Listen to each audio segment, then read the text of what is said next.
And can I ask you, Mr. Vice President, when approaching the war with Iran, do you agree with the president's position that Americans' financial situations should not be a consideration in that decision-making process? Well, I don't think the president said that. I think that's a misrepresentation of what the president said. But look, I agree with the president that Iran should not have a nuclear weapon. We're obviously engaged in a very aggressive and very engaged diplomatic process to try to ensure that that doesn't happen. And the president has a lot of options, as he said repeatedly. There are options diplomatically, there are options on the military side, but the fundamental goal here is the president wants to make the world safe, but particularly the American people safe from Iran having a nuclear weapon. And one final point I'll say on that is, nuclear proliferation is one of those challenges that people don't realize.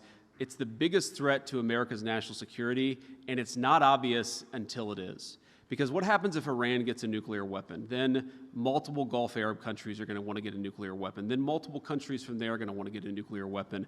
The goal of preventing nuclear proliferation is probably the single most important thing that we can do to keep our people safe for the long term. It's absolutely a worthy goal. On Iran, can you tell us where negotiations stand? The president, before he left for Beijing, called the latest proposal unacceptable. So is the U.S. even talking to the Iranians right now, or where are things at this point?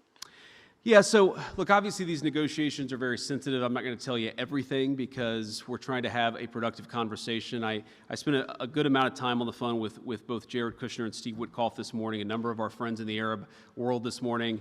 Look, I think that we are making progress. The fundamental question is, do we make enough progress that we satisfy the president's red line?